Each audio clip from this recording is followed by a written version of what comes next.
Good afternoon. Thank you for joining us this afternoon.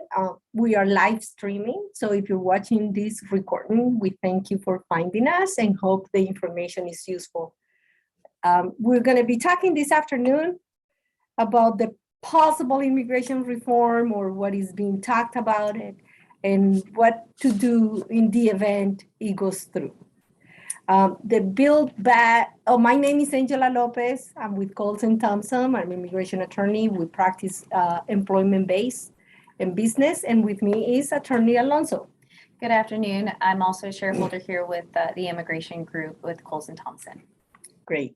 So a couple housekeeping items.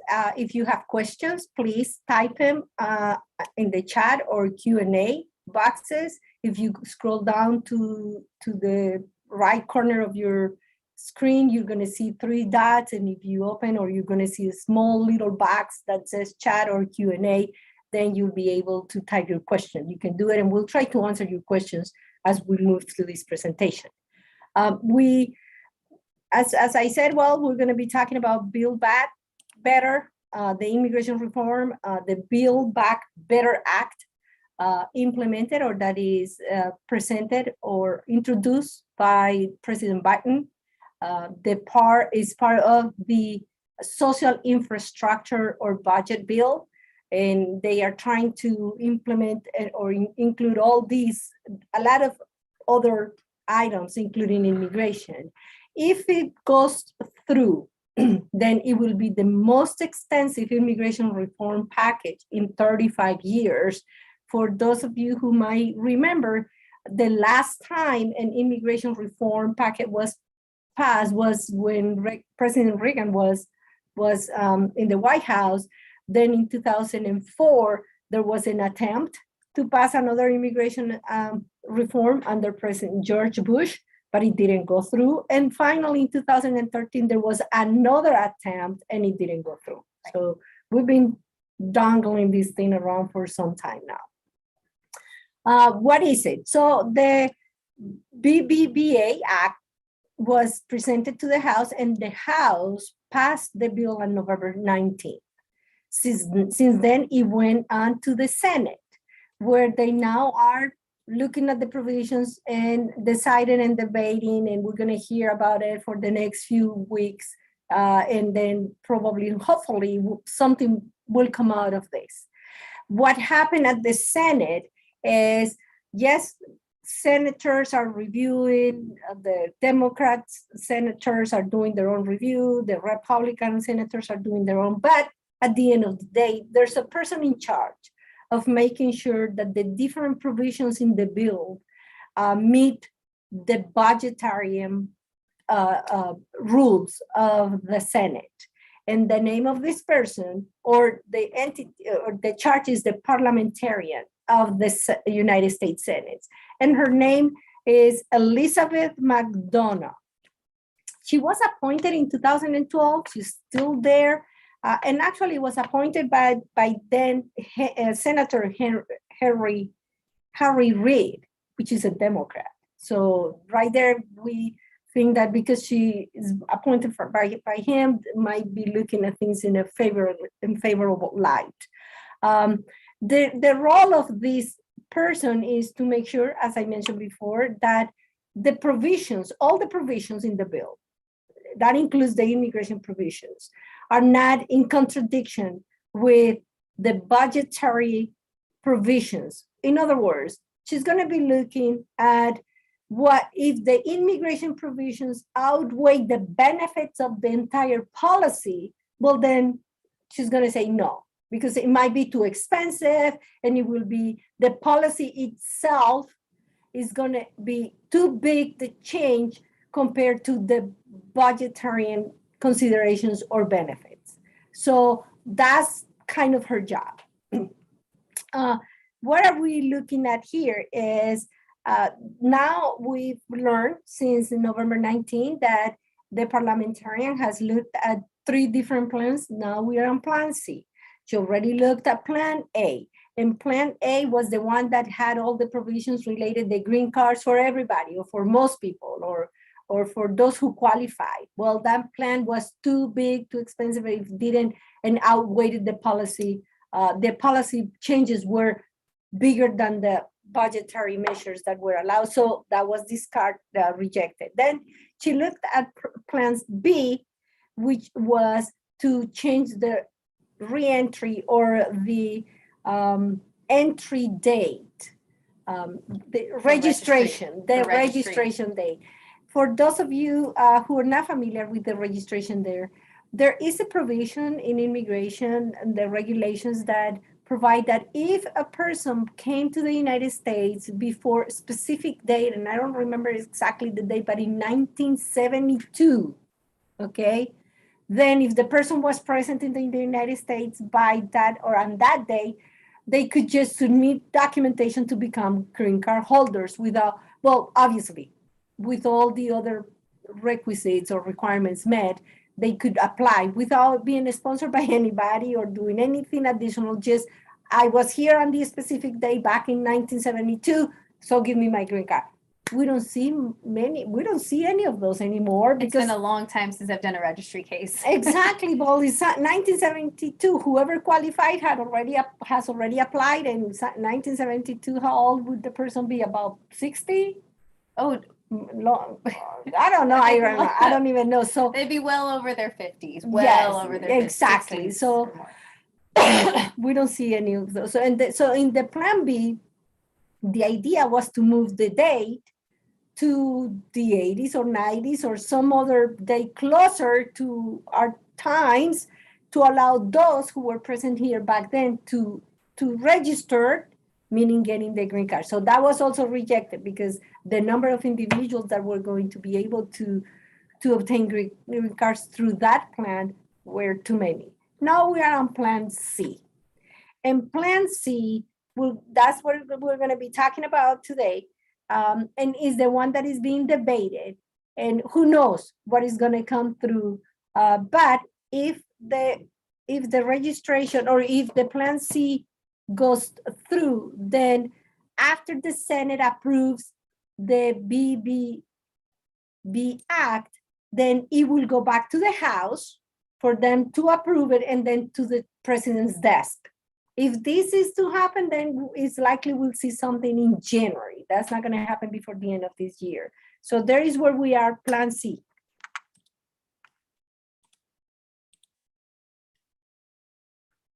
All right. Okay, so plan C, what is in the bill? Well, we know and we see that there is parole for certain entrants. And parole means they're going to give a special status to the people who are here. Along with that, they'll give employment authorization and other things, and we'll talk about that. They are also hoping to recapture unused immigrant visa numbers for those in the family or the employment category that have a waiting list depending on the countries that they come. They know that it might take many years before they see the end of their green card process. So they're trying to use numbers that they have not been able to use in the past to grant more immigration visas going forward. Adjustment of status provisions, that might be changed. Additional supplemental fees, and we'll talk about that. And then the USCIS operations. So what we're talking about, and I guess the most important part, at least that what we've seen a lot of people calling about and asking about, is what's going to happen. At first, as Angela mentioned, Plan A was contemplating green card status. We were going to legalize the status of dreamers, TPS holders, special workers, certain qualified workers, what we call essential workers, and it was going to give them the path to citizenship. And Plan B was adjusting that focal point and going through registry. Well, we don't have anything like that. We have parole, and parole is a type of status. It's going to issue some benefits, and you'll see that parole under this Plan C would allow someone to be in the U.S. For 5 years or until September 30th, 2031, whichever's earlier. And it's going to be eligible to, it's supposed to cover, I think they said it was an estimated 7 million let's see, roughly 7 million undocumented immigrants. So they're still trying to capture a large segment of the undocumented population to have some sort of work authorization. This parole process would do just that. They would file for the application after enactment, pay the fees, processing fees, there's always some sort of filing fee, and go through background checks. So this parole period would then allow employment authorization, travel authorization, but perhaps one of the more notable provisions would be that in no matter what state you're in, you'd be eligible to get a driver's license in your state under the Real ID Act. We've seen that different states have different laws about who qualifies to get a driver's license, who doesn't. Well, obviously, as federal law would, it would trump everything and say, yes, you would be eligible to get a driver's license, which for so many undocumented people is a big hurdle for them to sort of, move about and do their daily, just operate daily here in the US. So that driver's license is coveted. This is not residency. It's not a pathway to citizenship. It's frankly just parole and work authorization, travel authorization with this access to a driver's license. But as many people you hear probably talking, it's something better than nothing, but that gets to be old too. Requirements. You will have to have been inspected or admitted or entered without inspection. So this covers people who entered without inspection as well or paroled into the US. And you'll have to show that you were continuously residing in the US since that entry. And that would be September 1st, 2011. So that date's not on there, but that date is specified on the actual Plan C bill, that it would be from 1/1/2011, obviously up to the time of application. So it's going to cover a lot of folks here that have been here for the last 10 years. And of course, you're looking at, prospectively 10 years of work and travel authorization, but not permanent resident status and not getting you there towards your citizenship. However, parole will perhaps for many people give them the ability to probably take a different avenue to get green card status if they can be petitioned by, say, another family relative or through an employer. We won't go into that. So it's not all doom and gloom. There's something that can be gleaned from this. Now, of course, as always, there are grounds of inadmissibility. There are ways that the government could say, well, we won't give you your authorization. Those are criminal grounds, security grounds, smugglers, so alien smugglers particularly, student visa abusers, you'll see the list up there. If you're permanently ineligible for citizenship, polygamists, they're out there, international child abduction, unlawful voter. So it's just a running list of who generally doesn't qualify. There's also a provision there about you cannot have been involved in any sort of persecution. You'll see those listed there, mirror what our asylum laws and give protections for. And then again, have not been convicted. You'll see there's certain provisions there for the certain types of crimes. What we always tell people, if you meet the general requirements, and so this bill comes to pass and you meet the general requirements, but you do have an arrest or some citations or you've been detained, definitely would want to consult with an immigration attorney to see what you could do in terms of qualifying. Because one thing we don't want to do is file your application and find out that you wouldn't qualify. So all of that could be done on the front end in terms of analysis, looking at your particular case and the requirements. Let's see. And perhaps on the next slide, it's important. Extensions would be permitted through September 30th, 2031, as mentioned. Now it's important. They did put in there that the parole may not be revoked unless there's a finding that the parolee was not actually eligible. Now we've seen this in the TPS context. A lot of folks were granted TPS and only later, because let's say they didn't disclose criminal records, and then all of a sudden, by the time they go around their third renewal, USCIS comes back and says, wait a minute, looks like you did not qualify because you had these crimes. So just like we see in these TPS cases, if they find out you weren't actually eligible for it, it can be revoked. And then these numbers for parolees will not be counted under the limit for parolees. So that's important. But you'll see highlighted there, and I think this is one of the #1 questions we get asked a lot. And this was something definitely that came up during DACA. why do I want to file something if it's not going to lead to permanent residency? It's not going to give me my citizenship. What happens after 10 years? They have all my information. Mm-hmm. And this provision is specified in there that DHS will not share information in parole applications with ICE, CBP, or other agencies for immigration enforcement. And so I think that's important to highlight, that to file for this benefit and get this benefit, should this bill come to pass, there's not going to be an enforcement side. It's written in there. You're not going to end up. Yes, and that is key, because I remember back when DACA was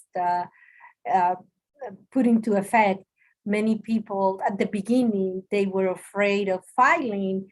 The concern was that the agency might share the information with other agencies. And it was not until the USCIS and the Department of Homeland Security that they came out and say, no, we're not sharing information about you or your family or anybody else. So then we saw how people were beginning to apply. Same here. So I think it's good, the clarification, just to ensure people they can apply without hesitation. Without fear. Without fear. Okay. So then we'll move on to one of the next provisions, are the recapturing visas. Now, this impacts a big part of our work as well, because recapturing visas is helpful.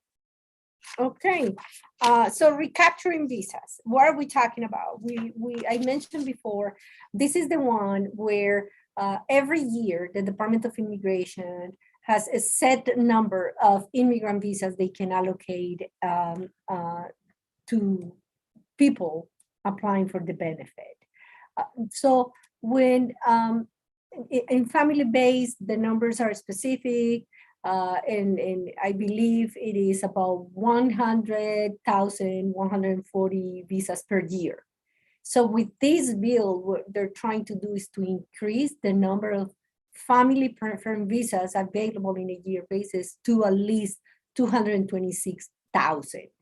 And the number of rolled over unused unemployment-based visas from prior years. What that means is every year, and for you guys who might have been in the immigration process for years, you would have probably already learned that every year we only have a set number of visas, and that's why we have the long waiting and backlogs, because they only adjudicate the number of visas that they have available.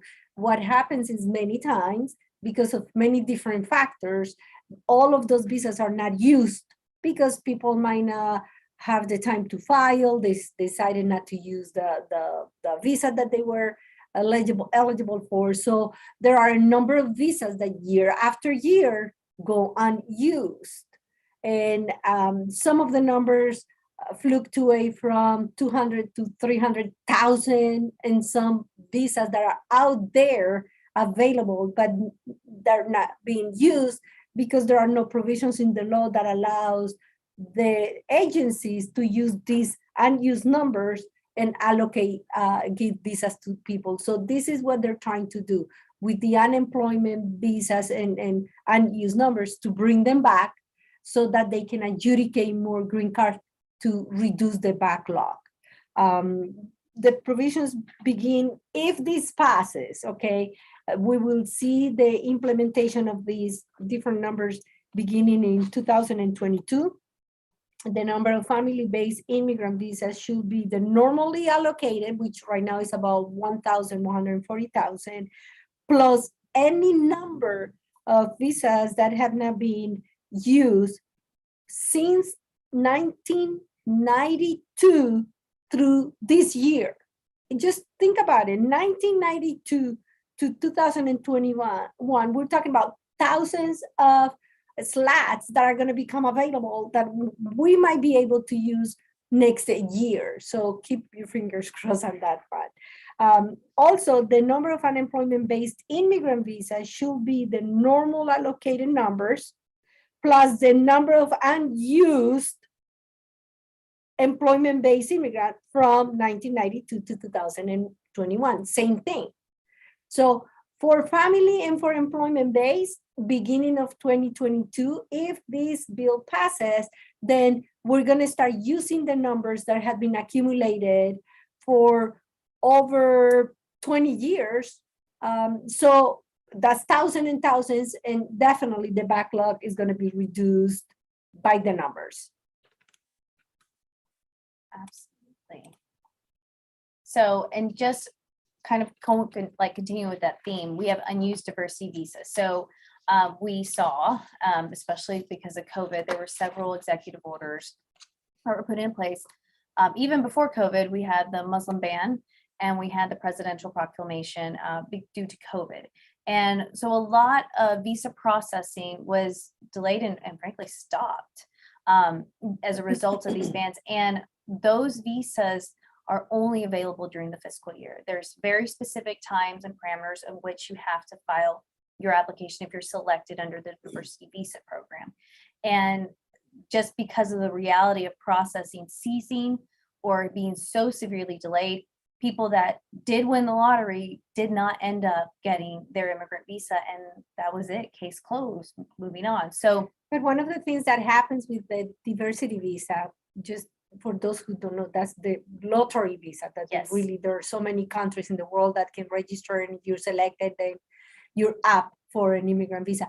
What happens with this is that they select a big number of applicants, and they create a list, and they can only allocate those as the visas become available, and as the Department of Immigration or the Department of State or whatever agencies involved might have the time to process. And sometimes processing may be a little slow. So a number of those visas at the end of the year, fiscal year, October 1st to September 30th, if any of the people selected were not able, because it was not their turn to submit the petition, they were not able to file the petition during that year, then they're out of luck. Right. Imagine you're a lottery winner and you don't ever get to cash in on the prize. Exactly. That's exactly it. Mm-hmm. Right. So because of that, there's this provision here that would allow for unused diversity visas from fiscal year for diversity visa 2017, 18, 19, 20, and 21. They will remain available if they were refused, and you'll see the list there. There's the 2 executive orders that were the result of the Muslim ban under the Trump administration, the presidential proclamation that came up due to COVID that spanned, frankly, 2 different administrations. And then we have COVID-19 related visa restrictions that were supposed to, these were just based on visa processing worldwide. I mean, the world shut down, and that meant there was no business as usual. There was no operations that were happening. So this is definitely a huge relief, because diversity visa is available to what we call the undersubscribed countries. So you're going to see people from the lesser known countries, for example, that would be qualifying for these visas. So they're very much coveted. We've helped a lot of diversity visa applicants over the years. They're some of my favorite clients, and it really is fun when you get to help someone who sort of won the lottery and they're cashing in and they're going to get their green card. So this is definitely a very welcome provision should this pass. Yes. So we go on to next provision. What would be seen an adjustment of status? And before we go on to this one, there's a question that one of our viewers asked, and I'm going to read it loud so you'll know. Is a DACA holder able to adjust status if they fell out of status due to fault of an attorney? Lost status, no fault of their own. Well, while this bill was contemplating to help DACA recipients, and quite frankly, you would have maybe another option should this come to pass. But generally speaking, it's going to depend on how you entered, and if you have someone who can petition for you, whether that be a family-based sponsorship or an employment-based sponsorship, given certain conditions are met. So adjustment status may not be foregone because there was a lapse in DACA, but there's still a way to seek DACA renewal, especially if there was through no fault of your own. We've been successful in a couple of applications indicating that there was a lapse through a notary. So there could be some relief there. Definitely would recommend that you contact our office so we could talk to you a little bit more specific about your case. And that's what I was going to suggest. There are too many things to look into and consider to give you a straight answer. Just here, we will probably take the rest of the hour. So please call us, and we'll be happy to review your specific case. So now, moving on to the Act adjustment of status provisions. So what they're doing here is, if the bill passes, will allow individuals to file for adjustment of status. Remember, they're trying to recapture all of those unused visas. So there are going to be slots available. And so what they're saying is, we will allow you to adjust the status if you're eligible, okay? Or if you're not eligible to adjust because the visa is not immediately available. And that's, if you see when you do this recapturing, or if you're familiar with the visa bulletin, you're going to see that there are two different tracks. One is the final action day and the filing date. The filing date is basically this one. You're not eligible for adjustment because your day is not up yet, but you can file because we're going to allow you to do so. So in this bill, what they're trying to say is, okay, well, fine. Maybe you can file your adjustment because the priority date is not current, but we'll let you file it if you pay, they call it supplemental, we just call it an additional fee of either $1,500 plus a $250 for each derivative. What that means is, for example, a family of 5. Father was the one principal applicant or beneficiary. He gets to apply for the visa, and then mom gets to apply for the visa, and then they have 3 more kids. Each one of them will be able to file for adjustment. Father will pay the $1,500, and then the other 4 family members will pay $250 each. The visa quota will be waived if people pay a supplemental fee as follows. So money is crucial here, money talks. So what do they, visa quotas will be waived, which means if the government can only give, just to give a number, 10,000 visas, well, we're going to allow people to, the next 50,000 people who can apply may apply, although you're not going to get the green card until the priority date and other things are met, but you will be able to get your adjustment of a status file if, and we're going to go through the numbers. Why is it important to file the adjustment of a status? Because through that one, you can obtain employment documentation. And in some cases, travel documents. So it will facilitate working in the United States and traveling outside the United States, coming back without having to apply for visas. That's why adjustment of status are critical. When you can file it, you should. So now what they're saying is, fine, we'll let you file, even if there are no visas available, but you'll have to pay an additional fee. And the fees are $2,500 if it's a beneficiary of a family-based application with a priority date of at least 2 years old. Or $5,000 if you are the beneficiary of an employment-based application with a priority date of 2 years old. Or $50,000 if you're the beneficiary of an EB-5 petition with a priority date of at least 2 years old. The EB-5, if you don't recall, this is the investor visa. We call it the mega visa. Because if you have $1 million or $500,000 to invest in specific areas, right? And you create the 10 jobs within 2 years from getting the green card, then you'll get your permanent green card, and it's about investing in the United States. That's what it is. It's creating 10 jobs, and it's a bunch of other little requirements that if you meet them all and you make the investment, then you get your green card. What they're allowing people with this type of investment is, well, if you pay an additional $50,000, then with the priority date of at least 2 years, then you can file for your adjustment of status or complete your green card process. Because it takes some time to get this EB-5. We have several of those pending for several years, and we're still waiting for them to get through the process. They would definitely qualify because it's been pending for over 2 years, and I think they'd welcome filing the adjustment. So when is this effective? Well, all of these provisions would be effective within 180 days after enactment, meaning when the bill is signed into law, 180 days, or May 1st, 2022, whichever is earlier. Okay, so it all depends on when this is finally signed. And sunset on September 30th, 2031. So these are not permanent provisions, none of them.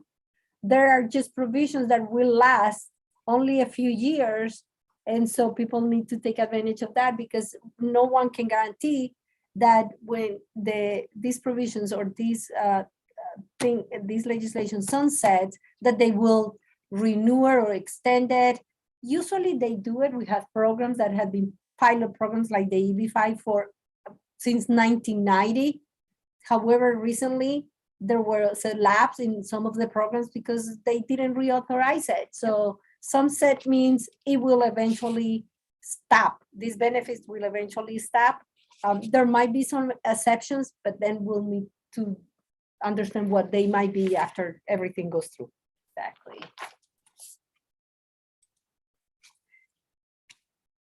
So additional supplement fees. So this is one of the last provisions. More money, right? They want to figure out a way to bring more money, I guess.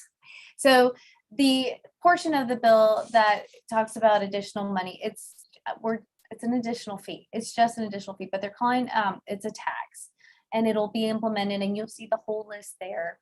It's additional $100 for the family-based petition. So think if your relative is filing for you, spouse, parent, child, that they're going to pay an additional $100. Employment-based petitions are going to have an additional $800. The EB-5, of course, that $50,000 wasn't enough. If you want to file, you'd be paying an additional $15,000 along. So, and you'll see the list goes on there. What did jump out at me was the supplemental fee that's going to be, or the additional tax is going to be for like legal permanent residents who want to renew. It's $500 for the I-90 to renew your green card. So a lot of folks, I think when it comes time to renewal, will definitely be encouraging them to consider filing their N-400 to become citizens, because it's costly to extend your green card. Certain people want to stay residents, we understand that, but it'll definitely be something that we'll have to mention as additional cost on top of the filing fee that they'll have to pay. And then of course you'll see down there, $500 for EAD cards for spouses in certain categories, the H4, the E2, and the L2. Gosh, this category, these category of employment authorized folks get hit every single time. I feel like it's like you mentioned, dangling the carrot in front of them. And then of course it's like, well, we need to charge you more money. Or students seeking OPT and applicants for adjustment tests. These are additional fees that, well, I'll tell you, you can read at the bottom. The taxes will be deposited in a general fund of the Treasury and will go into effect 180 days. So they're collecting this money, they're designating where it's going to go. There's really not much about it that was written into the bill other than they're adding these new taxes to be implemented. Now, I think Angela does mention on the next slide about what they're trying to do here. But again, it's just more money. So bottom line, when it comes to taxes, that's a way to justify why they should. Remember, we talked about Plan A, Plan B, and Plan C, and that the parliamentarian is going to be looking at what are the benefits of this overall policy versus the money, because that's what this is. The infrastructure bill is about money. So changing all these policies, what outweighs what? And that's what decides whether or not they're going to reject this one or not. So adding money, saying, well, this is not just a benefit, this is not just change of policy, we're also going to collect taxes. And if you could see, it's like penalizing people, like Michelle said, the E's, the L's, the H4s, the OPTs, just to apply for an employment authorization. It will affect, because these are not the people who are making the most, right? And therefore they'll be subject to paying these additional taxes. They're calling it taxes, not additional fees. The additional fees we saw in the other section. Now they're saying it taxes, well, because they can. For legal permanent residents, I think is very unfair. I mean, after you do all you have to do to be a permanent resident, in addition, you'll be taxed to continue to be a permanent resident. Looking into issues for some people becoming citizens. And yes, we all want to encourage people to become citizens. Being a citizen of the United States is a privilege and an honor, and we love it. But for some people, that might represent abandoning their nationality of origin, their citizenship. There might be some restrictions, so it may not be so easy or straightforward as, oh yes, I'll get the US citizen and I'm okay with my country.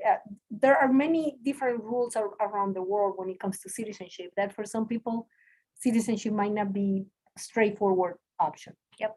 Then finally, the DHS will appropriate 2.8 billion. We're talking billions already. I can't even imagine the numbers, the zeros, too many, for the purpose of increasing USCIS capacity to adjudicate all these new applications. And I think here is funny that they even say that. Well, the money is not funny. I think it's a lot of money. They need to hire allocate. people. Well, hopefully, because that's what we hear every time there is an increase of money and anything. We're going to have more people. We're going to expedite processes. We're going to get things done. And I understand because of COVID last year, everything is backlogged. Everything is slow. It was backlogged before, Angela. But that was going to be my point precisely. Who is going to guarantee that they're going to be doing things faster just because they're going to have more money in their budget? 2.8 billion is a lot of money. But it also is a lot of jobs. So there is this sort of, the taking a step back and saying, well, the agency will be employing a lot of people. There is a backlog that needs to get worked through, but there's a lot about this bill, I think, that leaves much to be desired, in my opinion. Yeah. So questions, we're seeing a couple of questions on the chat. One of those questions is, if I don't have the money to pay for the additional fees, are there going to be any waivers? Well, I didn't see any fee waivers, but for a lot of the fees that USCIS charges a lot with applications, there are fee waiver applications that are available. Oftentimes, I think it's more costly to prepare a fee waiver application than it is to actually pay the fee unless you're working with someone who does the work pro bono or someone who's competent, because those fee waiver applications can be very extensive and they do require a lot of documentation. Another question is, how soon do you think the Senate will make a decision on this bill, specifically on the immigration provisions? Well, we don't know. There's some reports that January we're going to see some movement. Honestly, I would have imagined that we'd be hearing more about it in the news like we had in sort of previous media blitzes by the Democrats in early November. It's been fairly quiet, but there's rumors that because there are rumors that the parliamentarian, which is the one holding the power here in terms of the immigration. We learned so much about this. Oh yes, doing the research is amazing. So there are rumors that she might be open to some of the language, the immigration language, and that because when we look at the Plan A and Plan B, the biggest provisions were already rejected. Yep. So we're not looking at green cards through this bill. It won't happen. Not through this one. No. We're just looking basically at parole. Yep. And people being able to file adjustment of status and waiting the 10 years that they might need to wait for the priority date, but at least with the adjustment of a status already filed and maybe getting employment authorization and travel document rather than just continue to be on temporary visas indefinitely. That's a positive change, but we're not, big changes are not going to happen. Yeah, we're not getting the reform that we were told, that we were promised. Exactly. And it's entirely frustrating for a lot of folks. But yes. The other thing is that you need to keep in mind, Congress goes on vacation next week. Imagine that. Yes, Christmas vacation, because the poor guys don't take enough vacation. So they'll be on vacation for a couple of weeks and they'll come back to the Hill in January, when we will probably hear about all of these things. And as I mentioned before, if this passes the Senate, because the purpose of the parliamentarian looking into all of these provisions is so that they can pass the bill with a majority, simple majorities. Right now it's a 50-50. And then with one additional vote, they'll pass the bill. And that there is where we are right now. So we'll be looking into that. We're going to watch this closely and we'll keep you updated. But there is where we are right now. Is there any other questions? May 1st, 2022, will it go forward in May with no enactment of BBB? As you said, the effective date will be enacted, or, okay, it's going to go into effect within 180 days from the day it is enacted, or May 1st, 2022, but it has to be enacted. Nothing is going to take effect on May 1st, 2022 if the bill is not enacted. What they're saying is within 180 days, but if May 1st, 2022 comes first, then it will be in effect that date. So it's either one, but the bill has to be enacted. If it is not enacted, nothing will go into effect. And that's what we're going to be looking at closely. Yes. Okay, well, great. Thank you so much for attending. Just let you know, we're going to be doing this same webinar, but in Spanish. So pass the word around, let your friends know. We're going to do it in Spanish tomorrow at 6 o'clock in the afternoon. We also have the recordings available in YouTube. So you may also go back there and review and listen to us again. Thank you for being with us. Reach out, make appointments. We'll be happy to help. All right, thank you. Thank you.